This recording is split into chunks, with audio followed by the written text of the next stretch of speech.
Hi everyone, happy Friday. As you can tell from my voice, I'm not so well today, and I don't so much have a cup of tea as an entire pot of tea.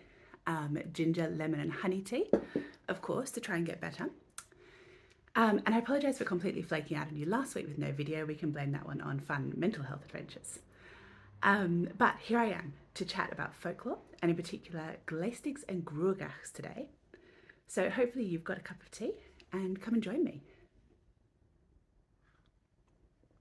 Now, Glaistigs and Gruagachs are both found around Scotland, and there is some overlap in terms of their nature that suggests that in some instances we may be talking about the same creature, although in others they're quite diverse and different. Glaistigs are found in the Scottish Highlands. They usually take the form of a woman, sometimes a human-sized woman, sometimes a bit smaller, often with golden hair.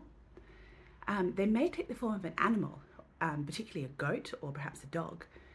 And sometimes they are half woman and half goat, and these ones are known to be particularly dangerous, so avoid them if you see them, as I imagine you probably would anyway. Some stories say that the Glaistigs are in fact human women who were adopted by the folk and given fairy nature and powers. Now, Glaistigs are often associated with water and may be found around water, but more commonly they're associated with a particular place or neighbourhood.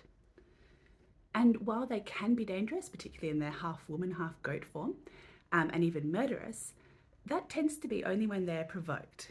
And as their usual way is to be very helpful and fairly gentle and be found around farms, particularly helping out with the cattle. They often take older people and children under their wing and can often be accompanied by a small child as they go about their jobs daily on the farm. Glaistigs expect a libation of milk to be left out for them from the cows, particularly if they're the ones looking after the cows. And there are a lot of traditions that surround how this milk is left out from different regions.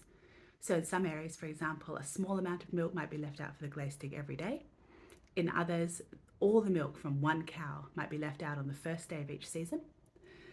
In some places, a human shouldn't look back after leaving the milk, and so on and so forth. And like other members of the folk, if the Glaistig felt she had been disrespected because these traditions hadn't been followed, she might seek some revenge on the person who had disrespected her, or she might just up and leave the area altogether.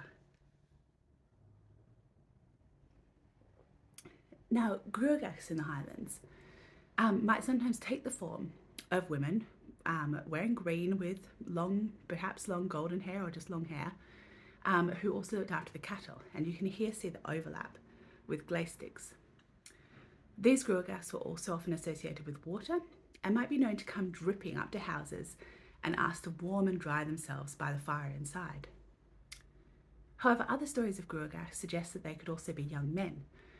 They could be young, slender, comely men often dressed in a fashion from previous years, or they might be shorter, hairy, very strong men who tended to help around the farm again. The more handsomely dressed young men tended to amuse themselves by letting the cattle out of the pens and laughing at the farmer, so a little bit less useful to have on your farm.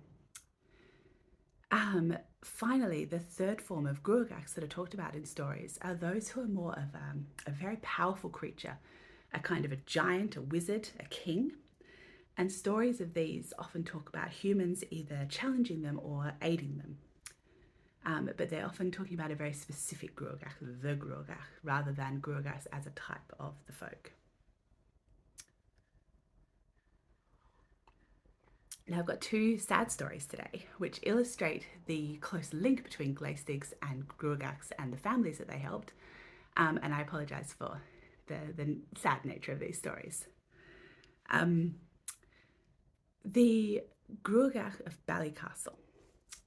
So in Ballycastle, there was a Gruagach who helped at a farm, and it was a habit of the farmer to leave out the sheaves of corn to be threshed each night with the flail on top of them for the Gruagach to do the work overnight. And the Gruagach was very, very well known and very well liked on the farm, and each night he would come and he would thresh all the corn that had been left out for him.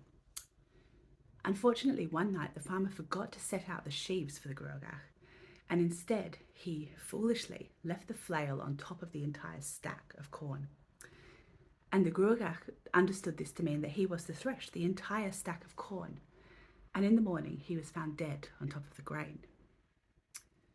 And the farmer buried him, and he was greatly mourned in the area, not only for his hard work, but for his good nature and his company. On the island of Mull, there lived a Glaistig who helped the family of Lamont by herding their cows. She would sometimes take the form of a dog in order to better herd the cows. Now, one day, raiders landed on the island, and they came to try to take the cows away. And so the Glaistig took her dog form and drove the cows up into the hills. But the raiders kept on coming, and when she saw that she could not stop them, she turned all the cows into great stones so that the raiders could not carry them off. Alas, once the raiders had left, she realized that she could not turn the cows back into their original form. And in sadness, she drooped and then she passed away. Despite the family's best efforts to cheer her up and bring her back to good health. And the family mourned her for a long time and buried her with respect beside the Sound of Mull. Now, that's it for today's stories. I will mention, as I pour myself out another cup of tea, that while I was reading stories last week, I came across this incredible version of Beauty and the Beast from Austria, so completely unrelated to folklore from the British Isles and surrounds. But it's called The Singing Rose, and let me know if you're interested in hearing it, because I'm thinking of doing a second video for this week just to tell you that fairy tale.